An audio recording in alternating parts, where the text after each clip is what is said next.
নমস্কার। গল্প সঙ্গে চায়ের আড্ডায় আমি ইন্দ্রাণী আপনাদের সবাইকে স্বাগত। আজকে অবনীন্দ্রনাথ ঠাকুরের ক্ষীরের পুতুলের পরবর্তী অধ্যায় আপনাদের শোনাব। আপনারা যদি এই চ্যানেলটিকে পছন্দ করে থাকেন দয়া করে সাবস্ক্রাইব করবেন আর আপনাদের অমূল্য মতামত নিশ্চয়ই জানাবেন। শুরু করছি আজকের গল্প ক্ষীরের পুতুলের পরবর্তী ভাগ। সকাল হলো। রাজবাড়িতে প্রহরীখানায় প্রহর বাজল, নাগরাখানায় নরদ বাজল। রাজা রানীর ঘুম ভাঙল। রাজা সোনার ভৃঙ্গারে স্ফটিক জলে মুখ ধুয়ে রাজবেশে অঙ্গে পরে রাজদরবারে নেমে গেলেন। আর ছোট রানী সোনার পালঙ্কে ফুলের বিছানায় ফুলের পাখার হাওয়া খেতে খেতে পাশ ফিরে ঘুমে গেলেন। আর বড় রানী কী করলেন? ভাঙা ঘরে সোনার রোদ মুখে পড়ল। রানী উঠে বসলেন।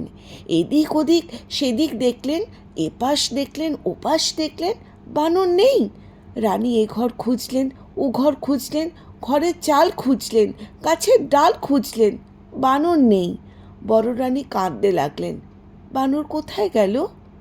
বনের বানর ভাঙা ঘরে ঘুমন্ত রানীকে একলা রেখে রাত না পোহাতে রাজ দরবারে চলে গেল। রাজা বার দিয়ে দরবারে বসেছেন। চারিদিকে সভাসদ, মন্ত্রী, দুয়ারে সিপাই, শান্ত্রী, আশেপাশে লোকের ভিড়। রানীর বানর সেই লোকের ভিড় ঠেলে সিপাই মন্ত্রীর হাত এড়িয়ে রাজার পায়ে প্রণাম করে বললে, মহারাজ, বড় সুখবর এনেছি, মায়ের আমার ছেলে হবে। রাজা বললেন, ওরে বানর, বলিস কি? এ কথা কি সত্য? বড় রানী দুয়োরানী তার ছেলে হবে? দেখিস, এ কথা যদি মিথ্যা হয় তো তোকেও কাটবো আর তোর মা দুয়োরানীকেও কাটবো। বানর বললে, মহারাজ, সে ভাবনা আমার।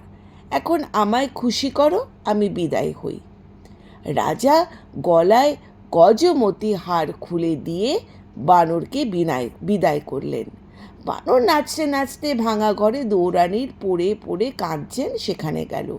দৌড়ানির চোখে জল, গায়ের ধুলো মুছিয়ে বানর বললে, এই দেখ মা, তোর জন্য কি এনেছি। তুই রাজার রানী, গলায় দিতে হার পাসনে, কাঠের মালা কিনে পড়িস, এই মুক্তোর মালা পর। রানী বানরের হাতে গজমতি হার দেখে বললেন, এই হার তুই কোথা থেকে পেলি? এ যে রাজার গলায় গজমতি হার। যখন রানী ছিল রাজার জন্য গেঁথেছিল। তুই এই হার কোথায় পেলি? বল, বানর ছেলে। রাজা কি এ হার ফেলে দিয়েছেন? রাজপথে কি কুড়িয়ে পেলি? বানর বললে, না মা, কুড়িয়ে পাইনি। তোর হাতে গাঁথা রাজার গলায় গজমতি হার কুড়িয়ে কি পাওয়া যায়? রানী বললেন, তবে কি করে? তুই রাজার ঘরে গিয়ে চুরি করলি? বানর বললে, ছি ছি মা, চুরি করে আমি কি করতে পারি? চুরি কি করতে আছে? আজ রাজাকে সুখবর দিয়েছি যে, তাই রাজা হার দিয়েছে খুশি করে। রানী বললেন, ওরে বাছা, তুই যে দুঃখীর সন্তান, বনের বানর, ভাঙা ঘরে দুঃখিনীর কোলে শুয়ে রাজাকে দিতে কি সুখবরের সন্ধান পেলি যে রাত না পোকাতেই রাজবাড়ি ছুটে গেলি? বানর বললে, মা, আমি স্বপ্নে পেয়েছি আমার যেন ভাই হয়েছে, তোর কোলে খোকা হয়েছে, সেই খোকা যেন রাজ সিংহাসনে রাজা হয়েছে। তাই ছুটে গিয়ে রাজাকে খবরটি দিল। রাজা মহাশয় মায়ের খোকা হবে, তাই তো রাজা খুশি হয়ে গলার হার খুলে দিলেন। রানী বললেন, ওরে, রাজা আজ শুনলেন ছেলে হবে, কাল শুনবেন মিছে কথা। আজ রাজা গলায় হার দিলেন, কাল যে মাথা নিতে হুকুম দেবেন।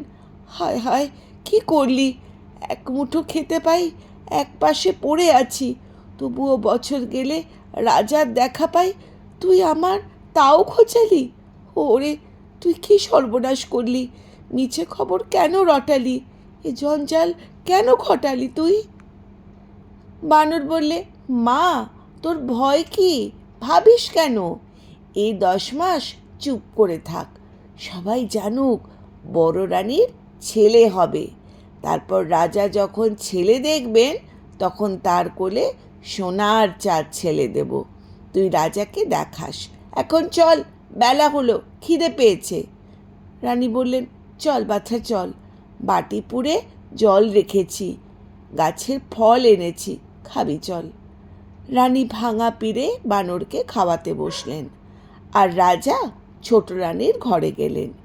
ছোট রানী কুস্বপ্ন দেখে জেগে উঠে রাজার পালঙ্কে বসে বসে ভাবছেন।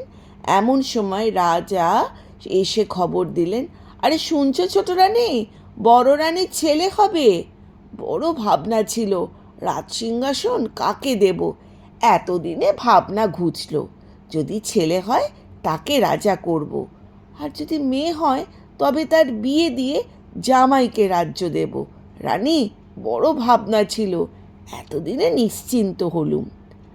রানী বললেন, পড়ি নে বাপু, আপন জ্বালায় বাঁচি নে, পরের ভাবনা। রানী বললেন, সে কি রানী, এমন সুখের দিনে এমন কথা বলতে হয়? রাজপুত্র কোলে পাবো, রাজ সিংহাসনে রাজা করব, এই কথা শুনে মুখ ভার করে। রানী, রাজবাড়িতে সবার মুখে হাসি, তুমি কেন অকল্যাণ করো? রানী বললেন, আর পারি নে, কার ছেলে রাজা হবে, কার মেয়ে রাজ্য পাবে, কে রাজ সিংহাসনে বসবে, এত ভাবনা ভাবতে পারি রে। নিজের জ্বালায় পড়ি, পরের ছেলে মরলো বাঁচলো তার খবর রাখি নে।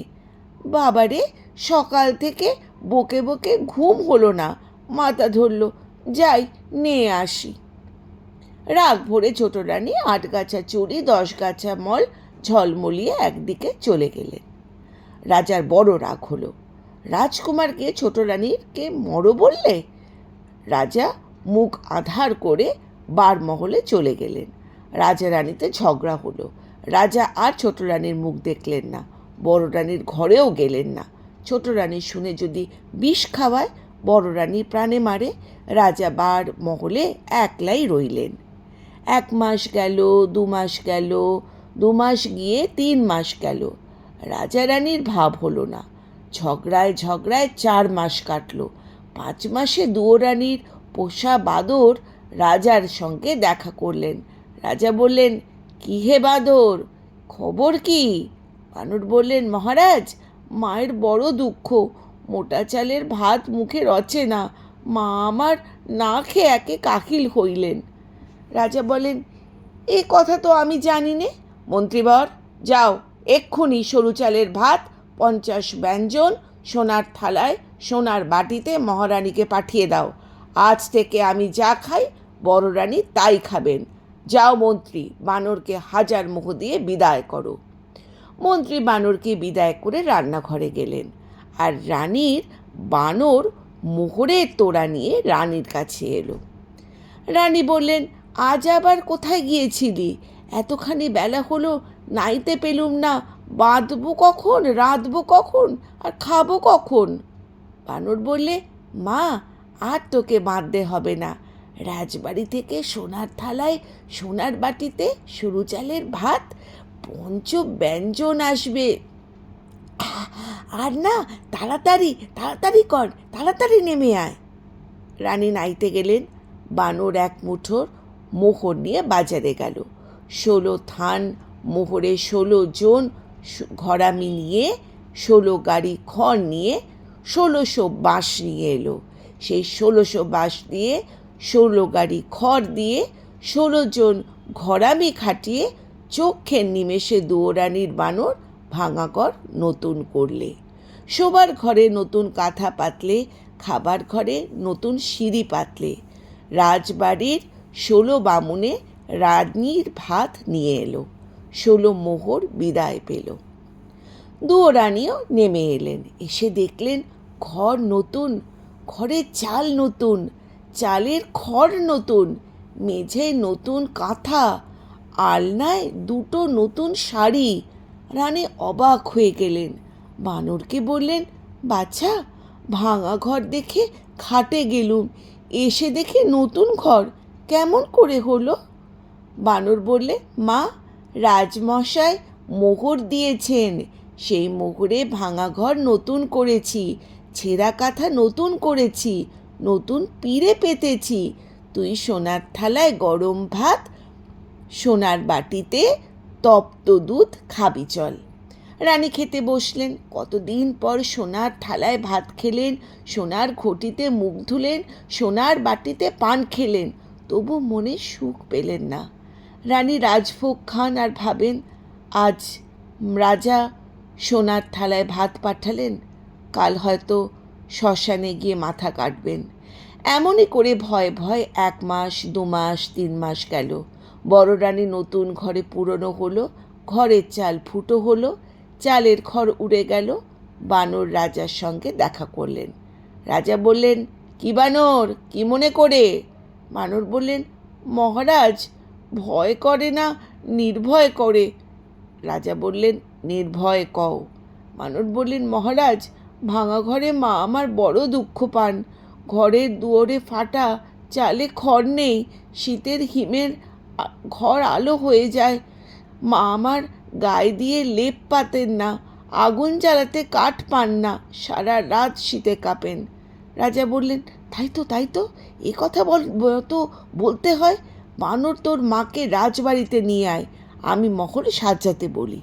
বানর বললেন, মহারাজ, মাকে আনতে ভয় হয়, ছোট রানী বিষ খাওয়াবে।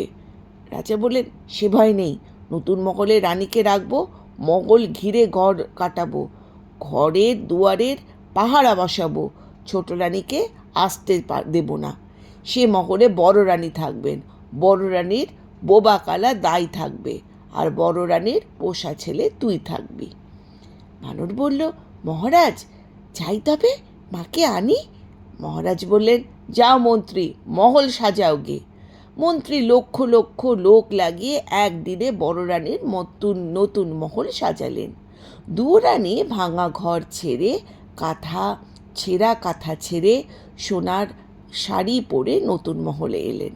সোনার পালঙ্কে বসলেন, সোনার থালায় ভাত খেলেন, দিন দুঃখীকে দান করলেন। রাজ্যে জয় জয় হলো। রাগে ছোট রানীর সর্বাঙ্গ জ্বলে গেল। ডাকিনী ব্রাহ্মণী ছোট রানীর মনের কথা প্রাণের বন্ধু। ছোট রানী বলে পাঠালেন, মনের কথাকে আসতে বলো, আজ কথা আছে। রানী ডেকেছেন।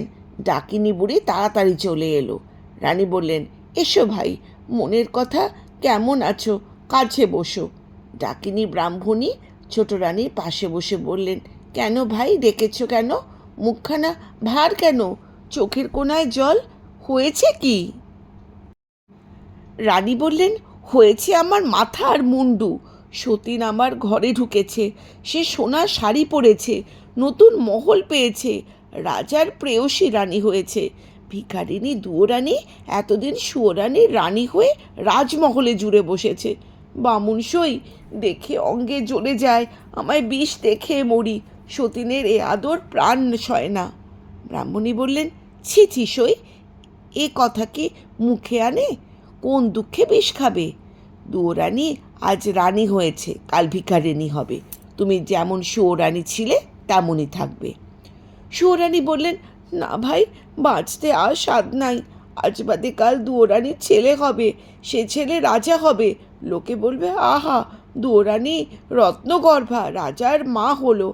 আর দেখো না, পোড়ামুখী সুয়োরানী মহারাজার শুভরানী হলো, তবু রাজাকে কোলে ছেলে দিতে পারল না। ছি ছি, অমন অভাগীর মুখ দেখো না, নাম করলে সারাদিন উপোস যায়। ভাই, এ গঞ্জনা প্রাণ সইবে না, তুই বিষ দে, আমি খাই, নয়তো সতীনকে খাওয়াই। ব্রাহ্মণী বললেন, চুপ করো রানী, কে কোন দিক দিয়ে কি শুনতে পাবে? ভাবনাটা কি? চুপি চুপি বিষ এনে দেবো, দুরানীকে খাইয়ে দিও। এখন বিদায় দাও, বিষের সন্ধানে যাই। রানী বললেন, যাও ভাই, কিন্তু দেখো বিষ যেন আসল হয়।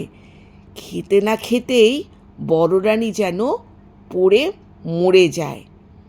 রানী বললেন, মনে থাকবে তো?